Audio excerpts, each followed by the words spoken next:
Hello everyone, I got a review that is not my daily or tried to be daily Pretty Care of Hero God Sky if you watch those. But as you may know from my other reviews, I am an avid reader in the manga and books, just books in general, like a quote I like to say, imagination and inspiration makes a story come to life. I really don't use that a lot on the YouTube channel, or ever.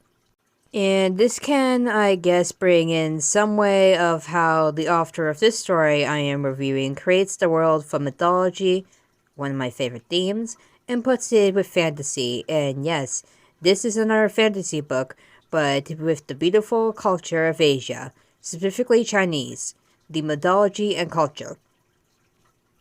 This story is Daughter of the Moon Goddess by Sue Lynn Tan. She's a Malaysian author, and this book is her debut novel. So let me get into talking about the book, because I was blown off the moon reading it. Yes, that was a joke, although people who have read the book would know why I said that.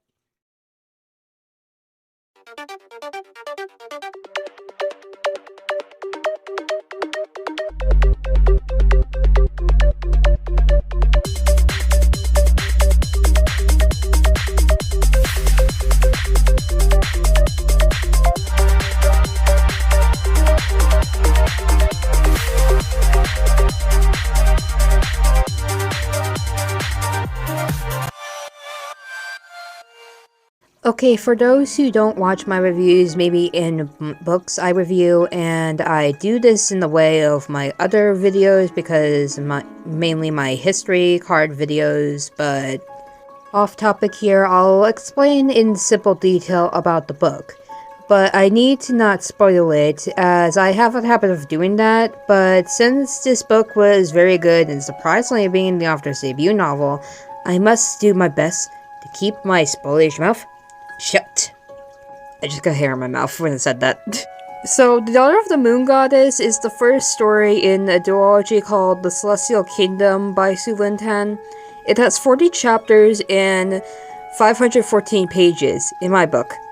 The story focuses on a first-person perspective of the main character, Jin Yin, who is the daughter of Chan Ye and Ho Yi, famous characters from Chinese mythology. Chan Ye, as you may know, is the moon goddess of Chinese mythology. Different stories depicting how she became the moon goddess was by drinking an elixir of immortality given to her lover and husband, Ho Yi, for slaying the sunbirds, whose little joyride on a chariot was causing trouble for the mortal people below in the mortal realm by causing a drought and etc. The Celestial Emperor, who is mostly the main antagonist of this book, gives Ho Yi the immortality elixir, and he does not drink it right away because he wants to stay as immortal with his mortal wife Chan Ye. Different stories claim that Chan Ye drinks the elixir of immortality because of a sketchy apprentice to Ho Yi tried to steal it, and she drank it so he could not have it, and that whisked her up to the moon, and she became trapped there and was now immortal, breaking Ho Yi's heart, and he killed himself, which devastated Chai.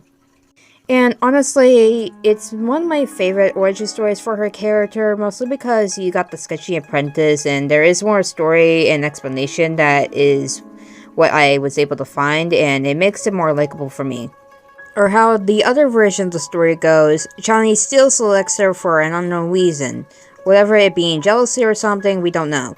But Sue Lynn Tan elaborates on this version of the origin more in Daughter of the Moon Goddess, that she takes it because of Jin Yin.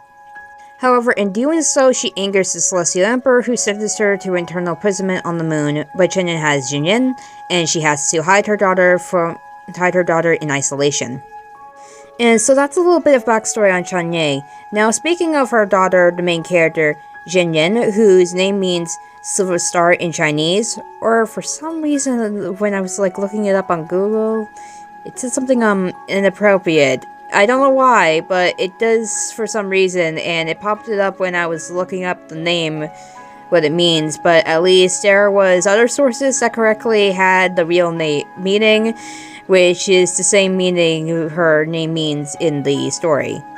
So thank goodness in some way, because boy, that would be embarrassing in my opinion. But anyhow, off topic again. Jinyin is discovered after her magic starts to flare, so she had to flee from the moon and leave her mother, and she finds out her mother is a prisoner, but when she is hiding, she hides in the Celestial Kingdom, ruled by the Emperor who imprisoned her mother, and so her main goal is to free her mother. However, she has to deal with, while not revealing who she really is. Along the way, she meets friends, some who are loyal to her and one betrays her. She also has a strong friendship with the Celestial Emperor's son, Li Wei. So I started reading it because I was interested in the story, and I found it was the author's debut novel, so I thought, why not read it, as I also have dreams of becoming a writer myself. I don't know when that happens, but I take some time, you know? One question that circles around Daughter of the Moon Goddess is the romantic part. It is like does it like have those intense romance with sex and all that in it, like any fantasy story? Well, no, not like you may know when looking it up, the topic about the book, there is none of that. There is romance, but it only goes up to the kissing, and that is it. So it's good for you if you're not into those fantasy stories, with sex and etc. But there is a lot of blood and battles, if you can imagine it. But I really liked the cover. It was beautiful, and the illustrations and how it alludes to the title is beautiful, and the expression of Chinese mythology which is based on. I love Jinyin. She was also a good main character and reminded me of Jude from The Folk of Air by Holly Black. The reason being how the two are tough as stone on the outside, hiding their emotions through a brave and strong attitude, and not giving up without a fight. And that they are both female characters makes that empowering in a way. Her relationship with Prince Liwei is also one of the biggest highlights of the book. They have a strong friendship, and all the same, the two actually love each other. Not much I could say about what I don't like about the book, because I have a problem actually saying anything bad. The book was just too interesting for me to even focus on anything bad that I didn't like about the book, although I have troubles of pronouncing names wrong, mostly Chinese names, so that was a hurdle for me to get around in this book. And with characters I hate, I like to do this. They do not get a correct pronunciation of their name from my mouth, so revenge! But I think the strongest heights of the book would be the friendship the main character makes. They are very strong, which helps her out in the ending of the book, and that's all I have to say are my thoughts of the Daughter of the Moon Goddess.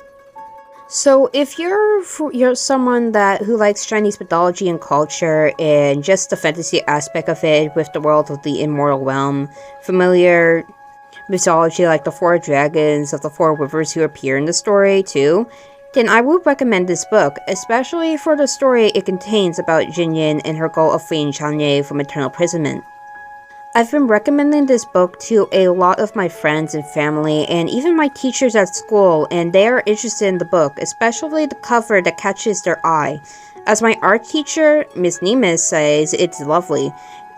I've also been trying to get a good picture of me holding it in my school yearbook, because I am a senior in high school, and if I actually get it in the yearbook, I'll say this to my kids if I have some. Kids, this was my favorite book during my senior year of high school. Which it is. It's a fantastic debut novel in my opinion, and I recommend you give it a try and read it. And Sue Lynn Tan is going to be another author I can look up to, whenever I want to become a full-fledged writer myself. Okay, I'll say that this is my review for The Daughter of the Moon Goddess.